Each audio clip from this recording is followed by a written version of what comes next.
9장, 제가 지난주에 우리 조금 나눴던 구절이긴 하지만 19절서부터 9장 끝에까지 제가 이 어,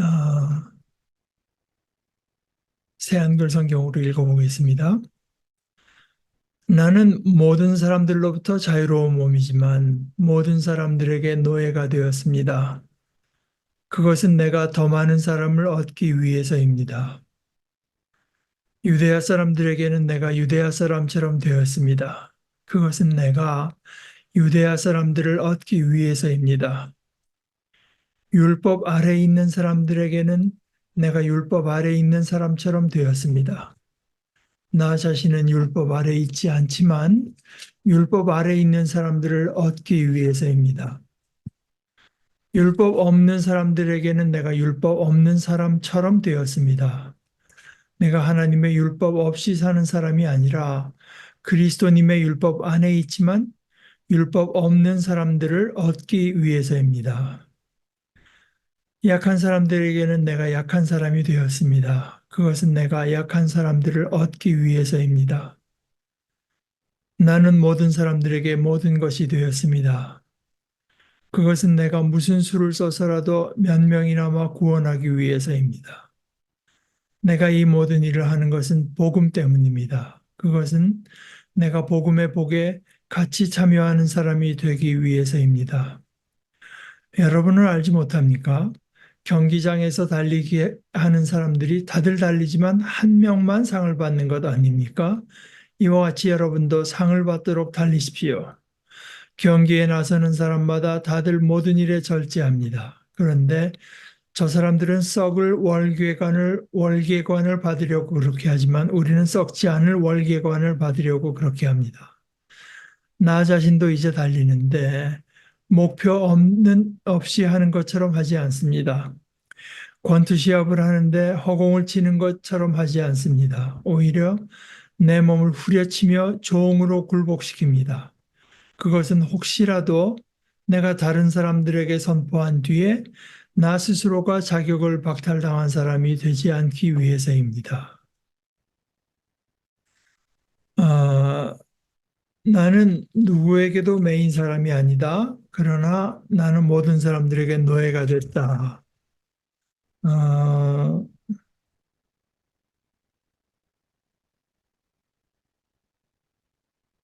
이제 우리가 이 규절을 이제 지난주에 좀 생각해 봤는데요. 어, 이곳에 기본적으로 이제 제가 생각이 연결이 되는 것이 한국에 이제 그 몇 제자가 들어와서 그 운동을 이제 한국에서도 펼친 무교회주의라고 하는 게 있습니다. 그 사람들이 무슨 주의를 내세운 건 아니지만 그분들 표현은 자기들이 관찰하기에는 한국의 많은 크리스천들이 신앙인이라기보다는 교회주의자라는 겁니다. 교회주의자. 아,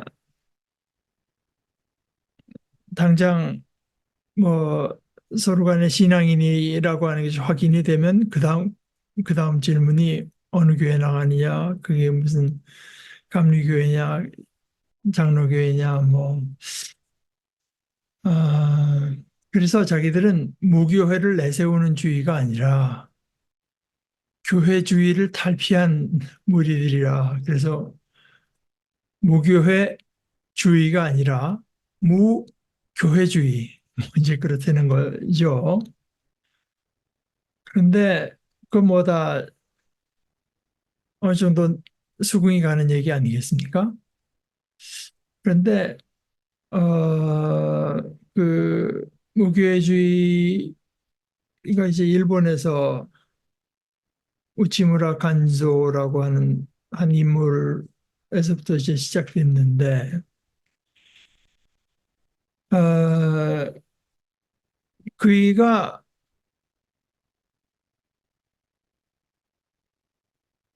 지금 그 교회주의를 말할 때 그 교회 형태, 눈에 보이는 형태. 근데 사실 뭐 그분의 말에 일리가 상당히 있죠.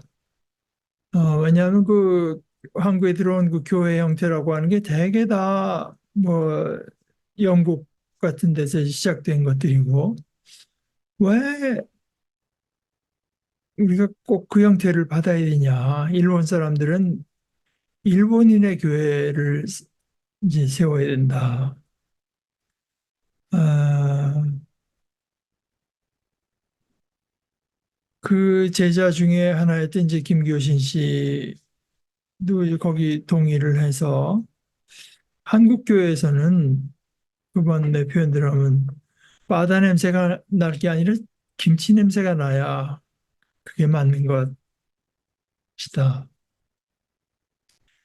그런데 이제 그것에 못지않게 그 우치무라가 강조를 했고 그를 통해서 나타난 걸 보면 김교신 씨도 강조를 한 거는 이제 독립입니다. 독립.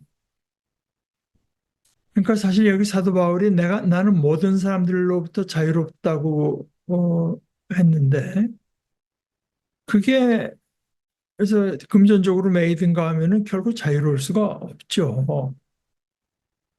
금전적으로도 그렇고 어 이제 뭐 여러 가지 다른 그 저 도움을 받는 거야 뭐 얼마든지 있을 수 있는 일이지만 다른 이에게 이제 의지하게 되는 게 문제 아니겠습니까? 아, 그래서 우치무라는 이제 그 무교회 사람들이 자기가 이제 성경 읽고 뭐 느끼고 한 거를 잡지를 쓰고 거기 그걸 구독하면서 거기에 대해서 자기 반응을 하고 이런 식으로 교제하는 것 같은데 그 제가 기억하기로는 그이가 낸 그 잡지 이제 김교신 씨는 자기에게 중요한 게 두 개 있다. 성경이 있고 조선이 있다. 그래서 성서야 너는 조선에게로 가라. 뭐 이제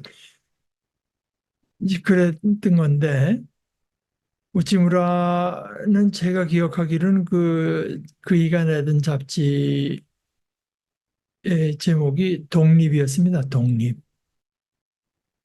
첫째는 그분이 제일 꼴 보기 싫어했던 거는 일본의 그때 기존 교회들이 선교사들에게 자꾸 특히 재정적으로 자꾸 이제 의지하는 것이었고, 어, 그런데 사실 이게 말로는 쉽죠. 나는 모든 사람들로 자유롭다. 그런데 이제 이것이 실제로 그러려고 하면은 뭐 도움을 주고받는 거는 뭐 얼마든지 자연스러운 거지만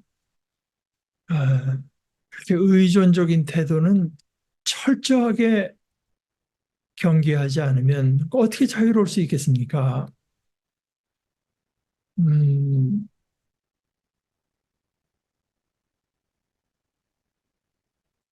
사실 인간사에서 많은 부분이 또 지금 뭐 한국에도 이게 온갖 문제가 그거 아니겠어요? 사실 생각해 보면은 오늘도 무슨 텔레비에서 청문회를 하던데 예수님께서 하신 말씀 중에서 이해할 것은 이해하고 아니화할 것은 아니화라라고 하면서 모든 죄악이 그것으로 쫓아난다. 그럼 뭐 이게 대통령으로부터 그냥 또 거기 그 주위에 그 몰려든 인물들이 제가 보기에는 뭐 거짓말하기를 밥보다도 더 그러니까 밥 먹는 걸 좋아하는 것 같긴 하지만 그래도 거짓 이게 사실 김교신 씨도 그런 얘기를 했는데 그거 이해할 것은 이해하고 아니할 것은 아니하라. 이에서 더하는 것은 악을 쫓아낸다고 하는 그 말씀만 지켜져도 김교신 시대의 조선의 세상의 범죄 중에 한 50%는 없어질 것 같다. 그랬는데 사실은 뭐 그것과 얽혀 있기도 하지만 또 다른 주제가 이 독립, 모든 사람들부터 자유롭다고 하는 거를 이렇게 자신 있게 말할 수 있기 위해서 그 정도의 삶을 살면은 뭐 그것도 또 한 50%의 범죄는 없어질 것 같아요. 뭐 지금 뭐 그 거짓말하는 게 다 뭐겠습니까? 결국은 뭐 그럴듯하게 하고 뭐 청문회 나와서 무슨 뭐 어쩌고저쩌고 말을 해도 수많은 사람들이 땀 흘려서 번 돈들을 이제 자기 걸로 3일 내니 거짓말하는 거 아니겠어요?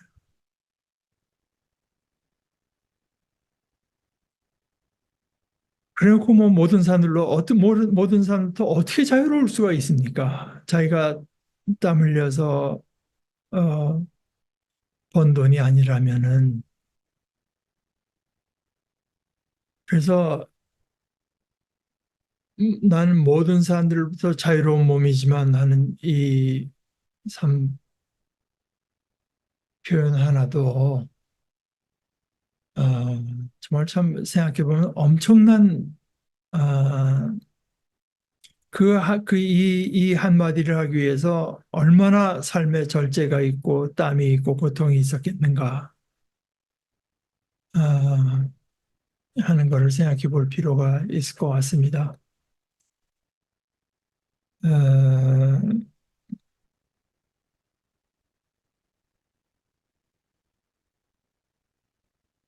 오죽하면은 우치무라 간조가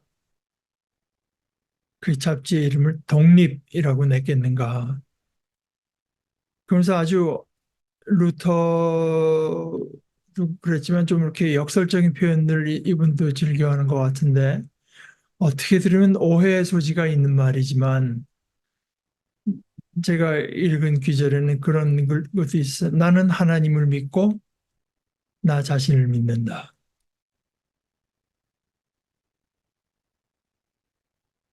그게 이제 독립의 이제 기조였던 거죠.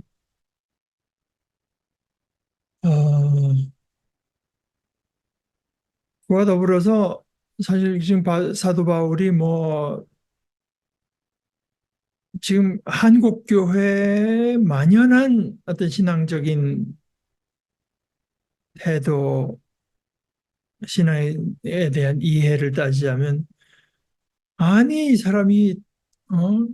그, 그 돈 그거 몇 푼 벌 시간에 뭐 자기 먹을 거는 하나님께서 대주실 줄 믿고 한 영혼이라도 더 구해야지. 이게 한국 교회 태도 아닙니까? 근데 바울사도 그렇게 안 했잖아요.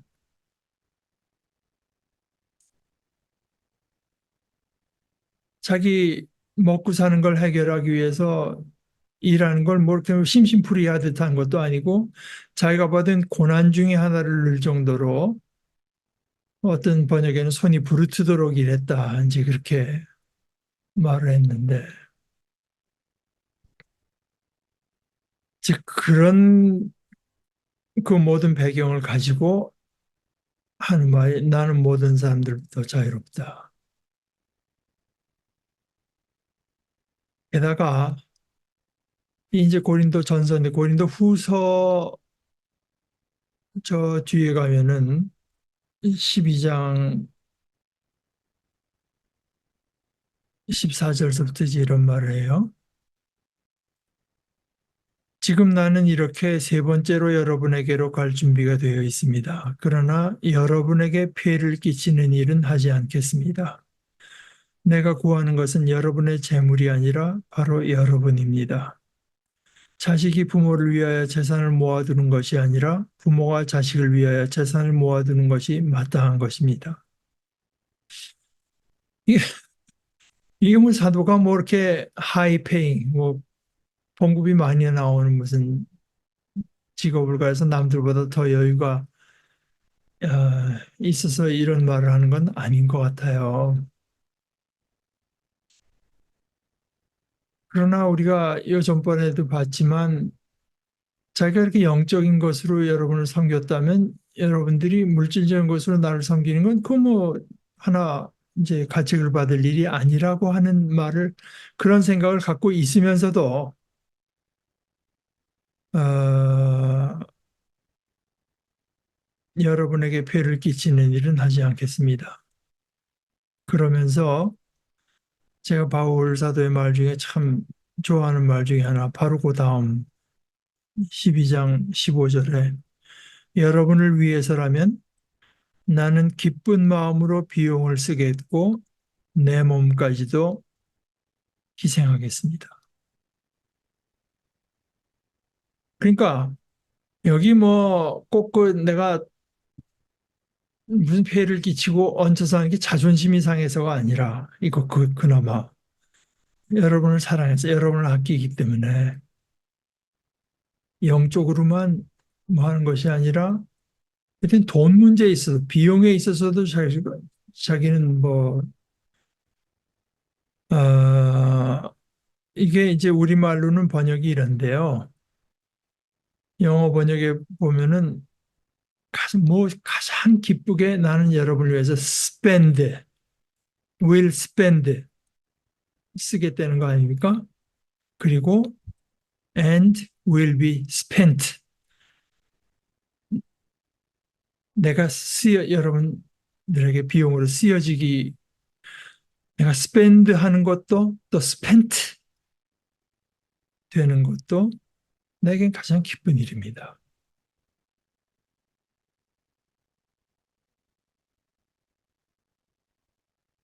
이건 뭐 정말 참 얼마나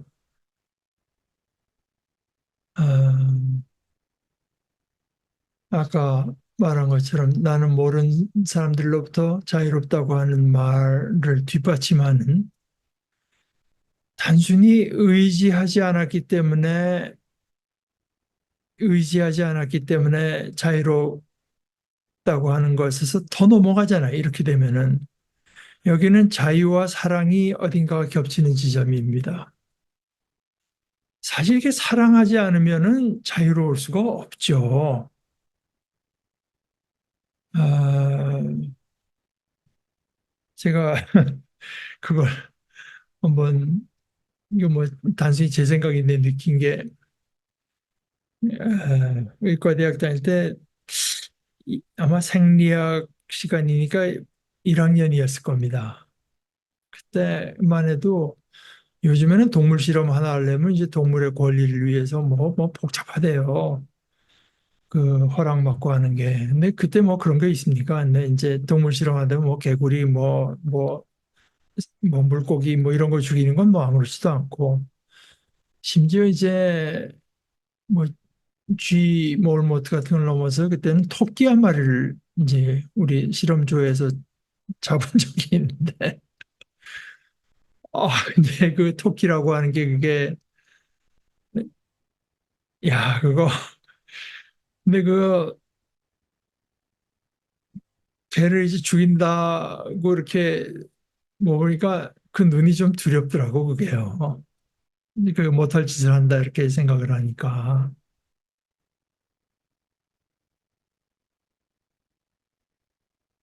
그러니까 사랑엔 두려움이 없다 이제 그런 말을 하는데요.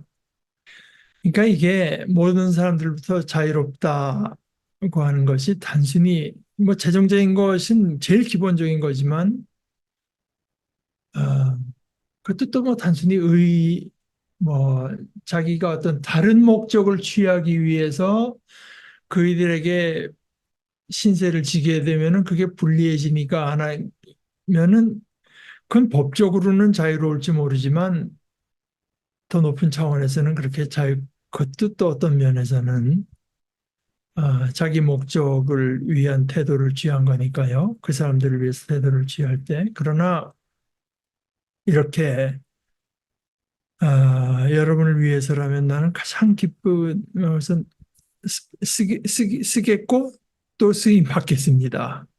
나 자신이 쓰여진다고 해도 그것이 내게 가장 기쁜 일입니다. 아,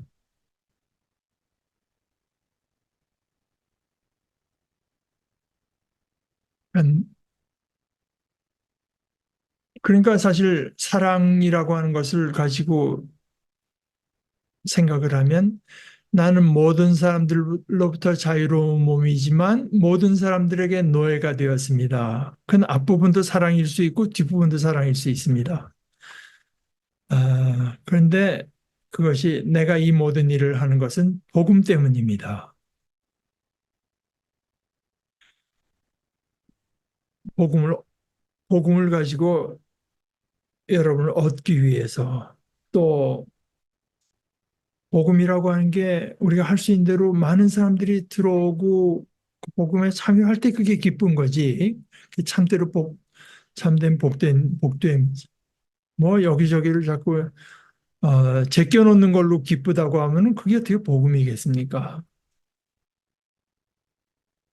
아, 내가 무슨 수를 써서라도 몇 명이나 막 구원하기 위해서입니다. 그러니까 이게 이제 이런 것들을 다 생각해서 일관성 있게 보지 않으면 복음이 마치 무슨 한 사업처럼 돼서요. 난 제일 좋은 거 주니까 거기 뭐 좀 편법이 있을 수도 있고 뭐 동기가 좀 순수하지 않을 수도 있고 결국 그 사람들 나 때문에 천국 간 거 아니야? 이런 식으로 한다면 그거야말로 천박하게 짝이 없는 복음에 대한 이해입니다. 이게 고린도전서 이제 조금 뒤에 가면 사랑장이 나오잖아요. 내가 천사의 말을 할지라도 복음이 없으면, 사랑이 없으면 소리나는 구리와 울리는 꽹과리가 된다. 내가 내게 있는 모든 것으로 구제하고 내 몸을 불사르게 내어줄지라도 그게 사랑으로 한 거가 아니라면 내게 아무런 유익이 없다. 이 복음, 지금은 이제 사랑을 말하는 계제가 아니니까 그 얘기가 나오지 않는 것뿐이지.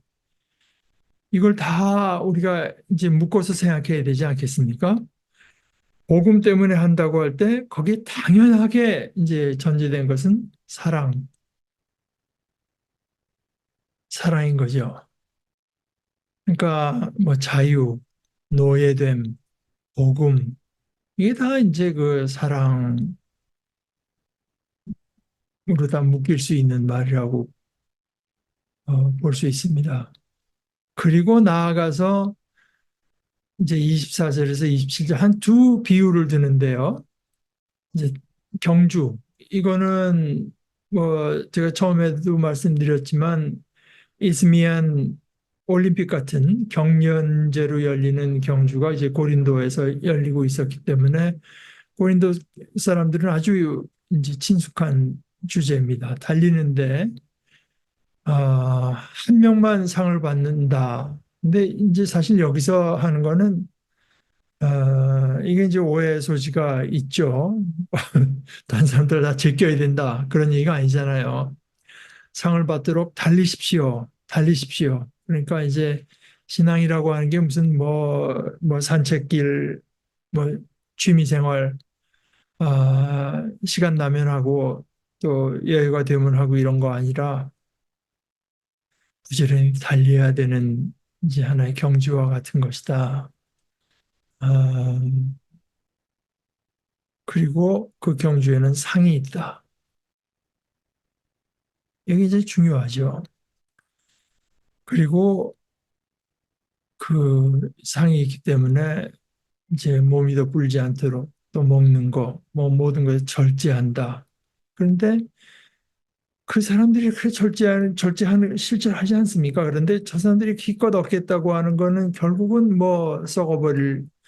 그러니까 그 단순히 누구는 뭐 지금 월계관이 파슬리로 됐다는 사람도 있고 뭐 제가 정확히 잘, 샐러리로 됐다고 하는 사람도 있고 이제 그런데요. 그런데 그게 뭐 얼마 있으면 썩지 않겠습니까? 그런데 그것은 이제 우리말로 뭐라 그 제휴법인가 환유법인가 그런 식의 그러니까 미국 정부 하면 워싱턴 DC 뭐 이런 식의 표현이지 꼭 그 사람들이 뭐 월계 관보다 그 사람들이 뭐 큰 영예를 얻을 수 있죠. 몇 년간은 영예, 몇십 년간은 영예, 몇 백 년간은 영예도 얻을 수 있지만 결국은 썩을 것을 가지고 그걸 얻으려고 그렇게 자기의 모든 것을 절제하면서 사는데 아, 우리는 그렇게 뭐 몇십 년, 몇백 년, 뭐 몇천 년 있다가 그것도 대단한 거지만 뭐 우리가 바라는 건 그 정도의 영예로움이 아니지 않습니까? 영원한 어떤 영광을 얻으려고 달리는 것이니 어, 여러분도 달리십시오. 이럴 때는 사실 다 멈추고 생각해 볼 필요가 있죠. 내가 지금 실제로 달리고 있나? 또 우리 교회는 교회로서 달리고 있나? 아, 이제 이런 걸 생각해 볼 우리가 더 덜어내야 될 것은 무엇이고, 더 열심을 내야 될 부분이 뭔가 하는 거를 부단하게 끊임없이 우리가 이제 살펴보면서 가는 길을 가고 있는가. 근데 이제 거기는 달리는 것을 가지고 비유를 말을 했고, 이번에는 26절 뒷부분에서는 권투시합에다가 권투시합을 하는데 그 섀도우 복싱 하는 식으로 하는 게 아니라 권투시합 잘못하면 KO되고 하잖아요. 거기서 그거를 안 당하기 위해서 시합에 나가서 그거를 안 당하려니 그 연습할 때 내 몸을 후려치며 굴복시킵니다. 쉬고 싶은데 몸이라고 하는 건 틈만 나면 주인 노릇을 하려고 들잖아요. 나 편하게 해줘. 나 즐겁게 해줘. 하는 게 몸이 우리한테 끊임없이 말하는 거 아니겠습니까? 그러나 이제 그것을 종으로 굴복시켜야 된다. 굴복시키고 있다, 자기는. 내 몸을 후려쳐 가면서. 아, 왜냐? 혹시라도 내가 다른 사람들에게 선포한 뒤에 나 스스로가 자격을 박탈당한 사람이 되지 않기 위해서입니다. 근데 이제 이것은 지난주에 제가 말씀드린 것과 다 종합적으로 생각하실 필요가 있겠어요. 오늘 이야기를 하는 이 사랑의 주제하고도 연관해서 생각해 볼 필요가 있겠습니다. 이 부분에 대해서는 참 그 김세윤 박사가 표현을 뭐 이분은 굉장히 이제 이런 면에 이제 어, 우리가 깊이 생각해야 될 점이 있다고 하는 걸 많이 강조하는 부분이라서 그런데 이제 이런 식의 논리 전개입니다. 중세까지만 해도 어떤 하나님의 부르심, 소명 이것은 그 교회 성직자들에게만 해당되는 걸로 봤다. 그랬는데 아, 종교개혁 그 당시에 루터가 아, 이분을 말로 이제 고린도전서 7장 20절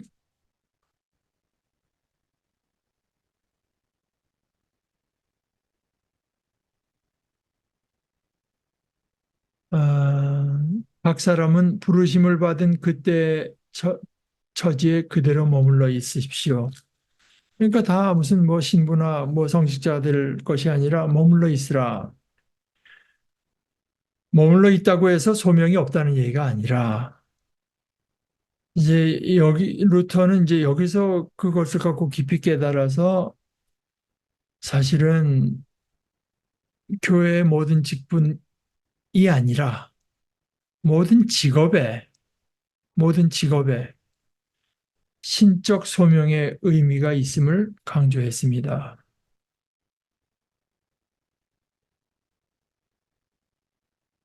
그러니까 루터의 표현대로 하면 구두 만드는 사람은 구두 만드는 것으로 하나님께서 그를 부르셨다고 하는 거죠. 그뿐만 아니라 직업이라고 하지만 이것을 넓혀 생각하면 저는 그렇게 제 미국 생활이 그런 도움이 됐습니다만은 사실 2024년에 이 대한민국에 사는 것도 그것도 하나의 부르심이라고 저는 봅니다. 한국인으로서 2024년에 살도록 부르심. 그러니까 직업뿐만이 아닌 거죠. 그래서 직업이라고 하는 게 단지 그 생계 유지 수단의 의미뿐 아니라 하나님으로 부르심의 의미를 이제 있고 게다가 그렇기 때문에 직업 중에 비윤리적인 직업을 택하는 것은 사실 우리가 생각해 봐야 됩니다. 크리스천으로서. 제가 제일 저는 이럴 때 참 우리 교회가 크지 않은 게 얼마나 다행인가 이런 생각을 우리 교회 온갖 직업을 다 가진 분들이 있으면 참 얘기하기가 어떤 때는 어 근데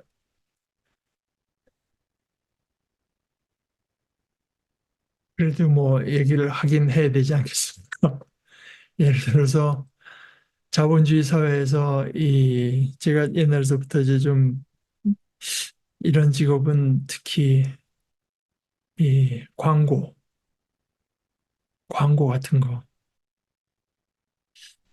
이 광고 같은 것이 정말 아, 사람들에게 바른 정보를 주고 가장 적절한 선택을 하는데 우리가 한 게 있으니 그걸 알리자 하는 정도면 좋겠는데 이게 뭐 온갖 그 심리학 뭐 온갖 걸 동원해서 사람들을 속일 생각을 이제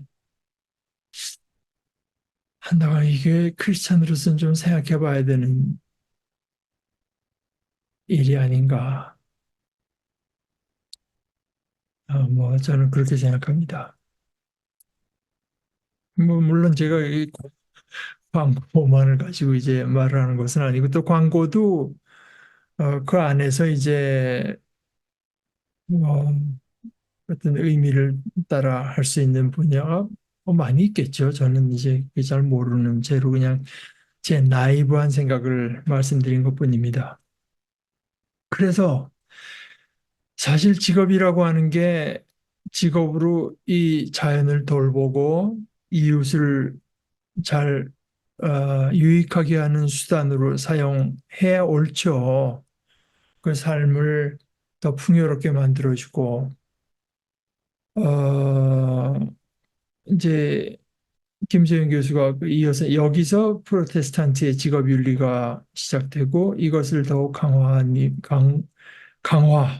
인물이 칼빈이라서 칼빈은 하나님의 부르심, 바로 지구 소명 또는 직분에 충실하게 살아가는 것은 그것은 하나님이 미리 정하신 그 예정하신 것의 구체적인 증명이라고 보고 자기가 맡은 직분과 직업 이것을 성실하게 수행할 것을 가르쳐서 유명한 그 막스 베버는 자본주의의 정신이 바로 이런 프로테스탄트의 윤리에서 비롯되었다고 주장한다. 그래서 루터에 의해서 바울의 복음이 하나님이 주신 은혜의 복음으로 재발견됨으로써 종교적 혁명, 뭐 성직자에게만 이제 어떤 것에서 벗어나 종교적 혁명을 불러왔다면 루터와 칼빈의 그에 의해서 이 바울의 사상이 재발견됨으로써 사회 문화적 혁명 역시 가져왔다고 볼 수 있다. 이것을 이제 구원이라고 하는 어떤 큰 틀에서 이 바울 사도가 그것은 내가 복음의 복에 같이 참여하는 사람이 되기 위해서입니다. 그 23절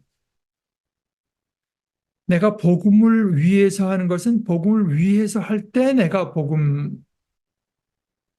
우리에게 베풀어주는 복에 참여한다고 하는 말은요. 여러분들 뭐 교회에서 교회 생활에 익숙한 분들은 이제 자주 들은 말이 코이노니아라는 말 이제 들으셨을 겁니다.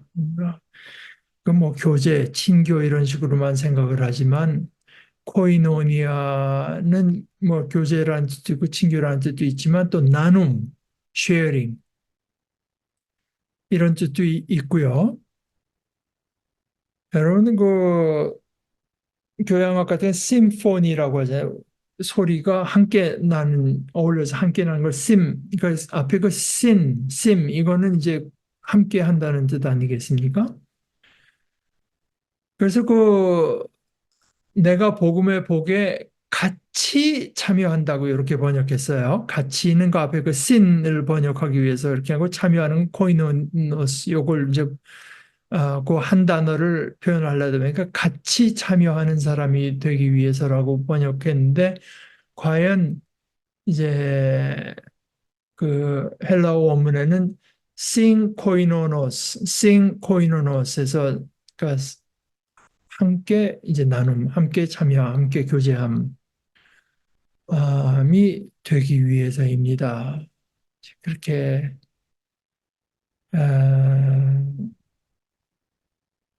여기서 바울 사도가 말하는 건 딴 사람들이 다 믿음 생활하는데 자기는 믿음 생활에 게을러져서 자기만 낙오된다는 뜻이라기보다 자기의 믿음 생활이라고 하는 것이 바로 자기 그 사도직을 잘 감당해서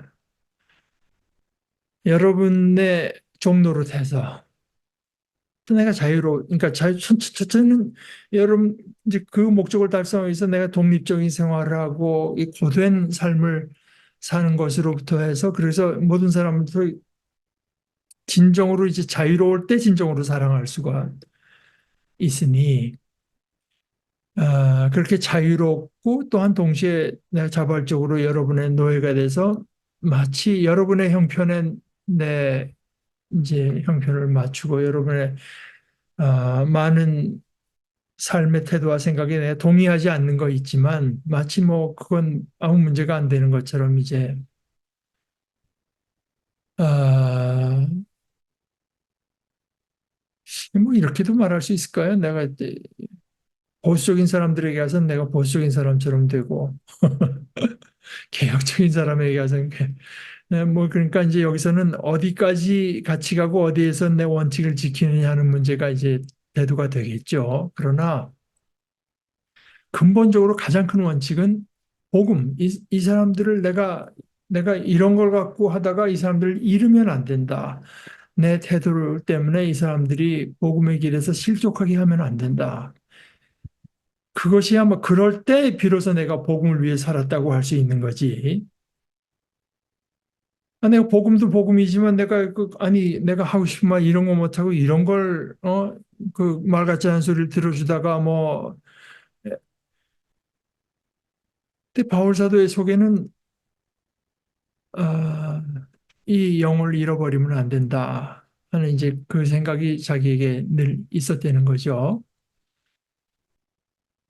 그렇게 에, 하는 것은 그것이 자기에게 마땅했기 때문입니다. 그렇게 할 때 여러분이 여러분의 신앙생활을 해서 복음의 복에 참여하는 것처럼 나는 그런 것, 그러니까 하나님께서 내게 맡겨진 소명에 이제 충실함으로써 왜냐하면 지난주에도 말씀드렸다시피 내가 받은 소명이라고 하는 것은 하나님께서 여러분들을 구원하려고 하는 것이 하나님의 뜻인데 그 복된 뜻 여러분들 덕분에 나는 거기 그냥 그 복된 손에 그냥 끌려 들어간 셈이니까 여러분의 덕을 본 셈이라서 그러니까 여러분들에게 내가 빚진 자가 됐고 그렇기 때문에 이제 내가 이런 어떤 여러분의 종이 되는 것도 이제 하나의 의무 빚진 자니까요. 그래서 여긴다고 하는 거죠. 그런데 이제 이것을 예, 이건 가끔씩 살펴볼 필요가 있는데 구원이라고 하는 것과 조금 더 이제 본질적으로 연결시켜서 생각해 볼 필요가 있을 것 같아요. 여기서 이제 김세윤 교수 상당히 긴 지면을 할애해서 그 얘기를 하고 있고 저도 상당히 공감이 가는 내용입니다. 아, 구원의 이제 우리의 형편은 뭐냐? 우리는 구원의 길에 들어서 구원의 첫 열매를 얻었습니다. 그러나 아직 우리가 구원의 완성을 이룬 것은 아닙니다. 하나님의 뜻이 우리에게서 완성된 것은 아니에요. 첫 열매를 받았다는 건 이제 우리가 의롭다고 여김 받았다고 하는 것인데 이제 바울이 이것을 하나님께서 우리를 의롭다고 부르신다. 칭의, 의롭다. 너는 칭의라고 하는 거는 너와 나는 이제 바른 관계 안에 있다. 라고 이제 말씀해 주셨다고 하는 건데 이 바른 관계라고 하는 건 잘못된 관계에서 벗어났다고 하는 뜻이라 이것도 하나의 비유로서 이것은 법정적인 하나의 그 표현이다. 법적인 표현. 그러니까 법정적인 무죄 선언, 용서받았고 너와 나는 이제 바른 관계 안에 있다. 네가 예수를 믿었던 것으로 인해서 내 죄는 용서받았고, 어, 예수를 통해서 너를 용서하는 나를 받아들였기 때문에 너는 이제 나와 바른 관계에 있고 용서받았고. 그런데 이것만 이제 바울 사도가 복음을 전할 때 이 표현만 쓰는 것은 아닙니다. 왜냐하면 이 표현으로 쓰게 되면은 또 소홀해지는 데가 있을 수 있기 때문에 이거는 법정적인 개념이지만 조금 더 근본적인 의미에서 조금 더 기본적인 의미에서는 법정적이 아니라 관계론적인 측면이 있다. 이것도 어, 이제 의라고 하는 것이요. 너는 더 이상 유죄가 아니라 무죄. 내가 더 이상 네 죄를 묻지 않는다고 하는 것도 있지만 의로움이라고 하는 것은 이런 어떤 네가 뭐 법률을 어겼으니까 뭐 죄 이제 그게 사함 받았으니까 괜찮다. 이제 이런 것뿐만이 아니라 의라고 하는 게 관계적인 측면. 우리가 왜 죄인인가? 뭐 1, 2, 3, 4, 10계명이 뭐 이를 어겼기 때문에 죄인이다. 그런데 그걸 어긴 게 왜 죄가 되나? 하나님과 우리의 관계가 그러니까 하나님께서는 우리가 지켜야 될 것을 규정할 수 있는 분. 왜냐하면 10계명의 맨 처음에 너를 종되었던 땅 이집트에서 내가 구해낸 너의 하나님 여호와이기 때문에 이제 10계명이 하나의 근거를 갖는 거거든요. 그러니까 뭐 계명을 어기고 하는 것에 앞서서 그것이 우리에게 유용한 것이 되려면 우선 관계, 관계. 이제 여기서 이제 언약이라고 하는 게 등장하는데, 그러니까 하나님께서 이스라엘에게 말을 할 때 이스라엘이 모세를 중재자로서 체결하잖아요. 하나님께서 할 때 이스라엘 그렇게 하겠습니다라고 해서 언약이 체결되는 거거든요. 그러니까 하나님은 우리의 하나님이 되어 주시고 우리를 구원해 주시고 그러면 우리는 그 하나님께서 우리에게 주신 하나님을 사랑하고 하나님의 계명을 지키고 하는 이제 이런 어떤 언약이 성립이 됐는데 문제는 이스라엘이 다시 말해서 우리가 언약을 지키질 않잖아요. 언약은 양자 간의 하나의 관계적인 것인데 언약을 지키지 않는 것이 뭐 우선은 아담 뭐에서부터 이제 뭐 이스라엘 광야에서 이스라엘 또 뭐 예수님의 얘기들 하면 이제 특히 그 탕자의 비유 같은 데서 그래서 우리 인간은 불의한 자가 됐죠. 그 불의의 행위, 죄의 대가로 결국 탕자의 비유에서 말하는 것은 이스라엘은 아버지로부터 하나님으로부터 독립한다고 하다가 이 세상의 종이 되고 결국 굶어 죽게 된 상태까지 되고 또 비천하게 되죠.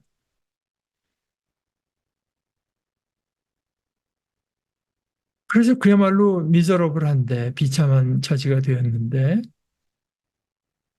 그 인간에게 이제 아무런 소망이 없을 때 하나님께서는 끝끝내 우리 인간의 소망이 되어 주시고 마침내 그것을 확증하는 것으로 확증하는 하나님의 의사 표현 또 하나님의 행동으로서 예수님께서 오셔서 복음을 이제 그야말로 기쁜 소식을 전해 주시는데 그 뭐 구약과 상관없이 예수님께서 와서만 말씀하신 게 아니라 뭐 구약의 모든 말씀의 완성이라고 할 수 있는 것인데 실현 어,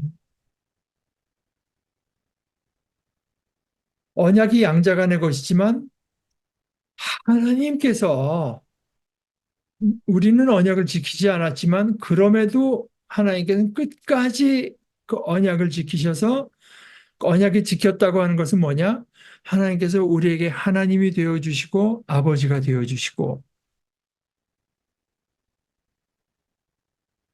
되어 주신다고 하는 걸 김재민 박사의 표현대로 하나님 노릇해 주시고 아버지 노릇해 주시고 그래서 우리가 보기에 따라서 하나님 편에서도 내 하나님 노릇은 이것으로 끝, 내 아버지 노릇은 이것, 나는 그 의무에서 해방됐다고 하면은 그거는 하나님다움이 아니다. 그런 중에도 하나님은 끝끝내 아버지 노릇해 주셔서 탕자를 받아들이니까 아버지처럼 용서해 주시고 받아들여 주시고 자비를 베풀어 주신다. 그러니까 용서한다고 하는 거는 좀 부정적인 그 뉘앙스가 들어있고 이제는 내 집에 들여서 다시 내 모든 것을 내 것으로 하고 이제 하나님과의 올바른 관계로 회복돼 자녀로 이제 받아들여진다고 하는 것은 이제 긍정적인 표현이 되죠. 그래서 그것이 이제 우리의 하나님의 집에 들어서 하나님의 삶에 이제 그내 몫이 있는 것 그게 이제 영생이거든요. 그게 아, 하나님적인 삶 그게 영생입니다. 예수님께서 보여주신 게 바로 예수님은 어떤 상황에서도 부족함이 없으신 거를 이제 차고 넘치죠, 생명이. 이것이 하나님의 의로우십니다. 하나님께서 의롭다고 하는 거는 하나님께서 무슨 간음하지 않고 거짓말하지 않고 살인하지 않아서 의로운 게 아니라 우리와의 관계 속에서 하나님은 끝끝내 하나님다우시다.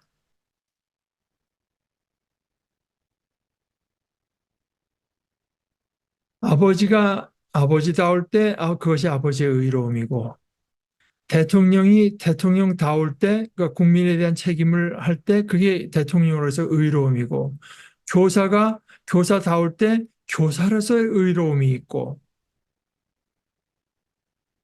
경영주가 고용자들에게 자기의 책임과 이것을 할 때 이 그것이 그 경영주로서의 의로움이 이 관계론 관계 그러나 이 모든 소망, 모든 이 좋음 이것이 결국은 하나님께서 하나님 노릇 해주신 덕분에 그러니까 하나님의 의 이것을 이제 로마서 3장에서는 바울 사도는 이제 아주 대담한 생각을 하죠. 우리가 예수를 믿었는데요.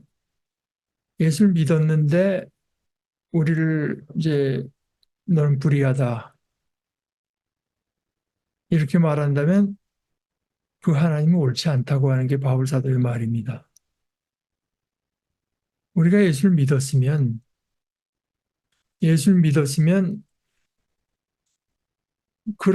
그런 자를 그러니까 그 바울 사도가 뭐라고 하냐면은 예수를 믿은 우리를 의롭다고 하심으로써 우리를 의롭게 해주실 뿐 아니라 하나님 자신도 의로우심을 드러내신 것이다. 이제 그렇게 말을 해요. 그러니까 이것이 바울에게 있어서는 결국 하나님의 조건이나 자격이나 마찬가지입니다. 예수를 믿었는데 예수를 믿, 내가 정말 예수를 믿은 나를 불의하다고 한다면은 그건 하나님이 하나님으로서 자격이 없는 거다. 이제 이런 식으로 이제 바울 사도는 말을 하는 거예요. 그래서 우리가 죄를 용서받고 하나님과의 올바른 관계가 이제 회복되기 이게 이제 구원의 첫 열매입니다. 그런데 첫 열매는 첫 열매로서 그쳐서는 안 되고 이게 완성이 돼야 되잖아요. 이거는 이제 그리스도께서 다시 오실 때 완성이 될 것인데 우리는 이런 관계 속으로 진입은 했어요. 진입을 했는데 완성될 때까지 머무르는 데는 우리 몫이 있다. 머무르는데 그 머무름에 우리가 하나님에 대해서 이제 우리가 정말 예수를 믿었다고 하는 건 뭘 의미하냐? 예수를 믿었다고 하는 것이야말로 하나님께서 나를 사랑하셨고 나를 용서해 주신다고 하는 걸 내가 받아들였다고 하는 걸 의미하고 그것에 감사한다고 하는 것이 당연히 이제 따라 들어가죠. 그러니까 그것만 받아들이는데 감사함이 없고 그래서 하나님의 말씀에 순종함이 없고 하나님을 의지할 줄 모른다고 하면은 그거 이제 그 바울 사도의 복음을 오해한 사람들이 그런 생각을 할 수가 있어서 야고보서에서 그걸 아주 지적을 하죠. 예수가 그리스도라고 하는 거 그건 맞는 믿음이긴 한데 그런 믿음은 마귀에게도 있다. 마귀는 우리가 더 잘 믿죠. 그런데 마귀는 그것을 믿어서 떤다 두려워서. 우리의 마땅한 반응은 감사가 되어야 되고 순종이 되어야 되고 의지하는 것이 되어야 되고 섬김이 되어야 되지 않느냐. 그것이 없다면은 그걸 과연 믿음이라고 할 수가 있느냐. 이제 그것이 이제 야고보서의 이야기인데요. 어, 그럼 우리 쪽에 이제 나타난 거냐? 하나님께서 우리에게 보여주신 그 하나님의 뜻을 순종하는 것인데 그 뜻은 예수님의 말씀에서 딱 볼 수 있는 것은 소위 사랑의 이중 계명이다. 하나님을 사랑하고 내 이웃을 내 몸과 같이 사랑하라고 하는 것이다. 그것이 이제 순종하는 것이고 그런데 순종에도 또 두 가지가 있어서 이것은 보편적인 순종이고 하나님을 사랑하고 이웃을 사랑하는 것. 그것만 있는 게 아니라 이것은 보편적 순종의 영역이 만 있는 게 아니라 우리 각자가 하나님을 섬기고 이웃을 섬기는 그 모습이 서로 다르게 나타나는 영역이 있다. 하나님께서 각자 좀 다른 형편에서 부르셨잖아요. 그럴 때 다르게 나타날 때 하나님께서 그 다르게 나타나는 이들이 그 하나님의 부르심에 합당하게 살 수 있도록 그들에게 뭘 갖춰 주시는데요. 은혜를 베풀어 주셔서 갖춰 주시는데 사람마다 좀 다른 형태로 주십니다.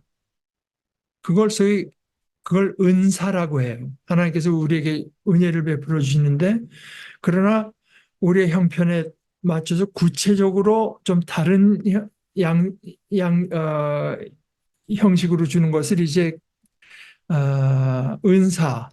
그래서 은혜라고 하는 말은 그리스어로 카리스고 카리스고 은사는 카리스마입니다. 카리스마. 그러니까 그 은사는 은혜가 구체화된 것이죠. 그러니까 이제 하나님과의 올바른 관계로 진입한 사람은 첫째는 하나님께 순종하고 이웃을 사랑하는 삶의 보편적인 그런 어떤 순종을 할 뿐만 아니라 두 번째는 또 각자 주어진 소명에 따라서 특별한 양태의 하나님에 대한 순종과 이웃 섬김을 함으로써 그럼으로써 내가 들어가 있는 여기에 이제 이 관계 안에 stay, 머물러 있게 됩니다. 서 있게 됩니다. 그래서 의인됨과 소명이 이런 식으로 연결되는 것입니다.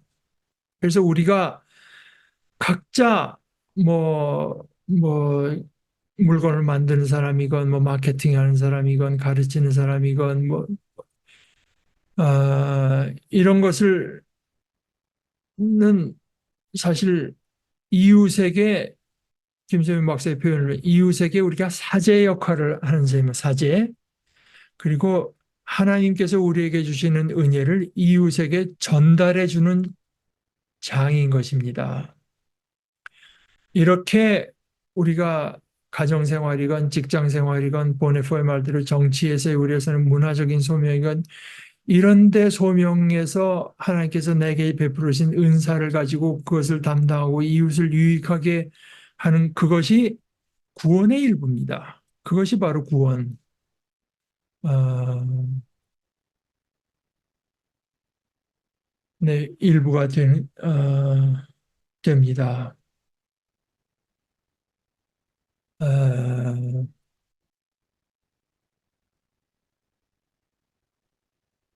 이거는 좀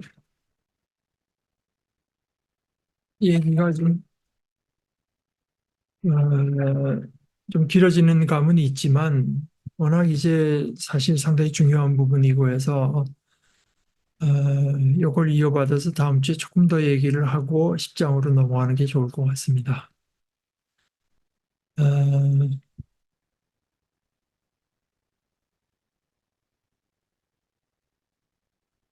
네. 그러니까 뭐 오늘 우리가 나눈 부분만 해도 사실 기독교 복음 2000년 된 복음이 얼마나 오늘날에도 혁명적인 생각이고 혁명이라고 해서 단순히 받고 나서 혁명이 아니라 이 전공법, 바른 진리를 진리대로 따라 살아갈 때 이것이 얼마나 이제 근본적이고 혁명적인 그야말로 우리 영혼의 참 기쁨이 되는 어,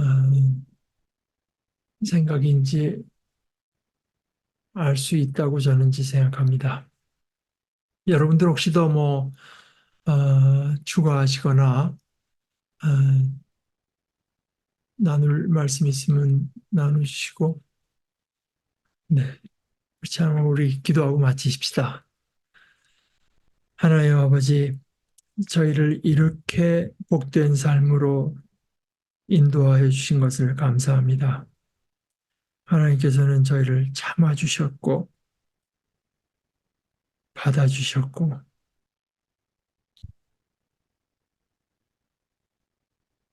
저희들이 부족하기 때문에 오히려 더 그것을 안 되게 생각하시는 그 자비를 베풀어 주셨고, 그것으로 하나님이 참 하나님이신 것을 저희들에게 드러내신 이 기쁘고 복된 소식을 저희들이 다시 나눌 수 있게 하시니 감사합니다. 하나님 아버지, 저희들이 이 믿음을 따라 살고 이 믿음 때문에 하나님을 사랑하고 하나님께 대한 감사를 품을 뿐만 아니라 그리하여 아버지께 순종하는 것이 저희들의 기쁨이 되도록 저희들을 주장하여 주시옵소서. 예수님의 이름으로 기도합니다. 아멘.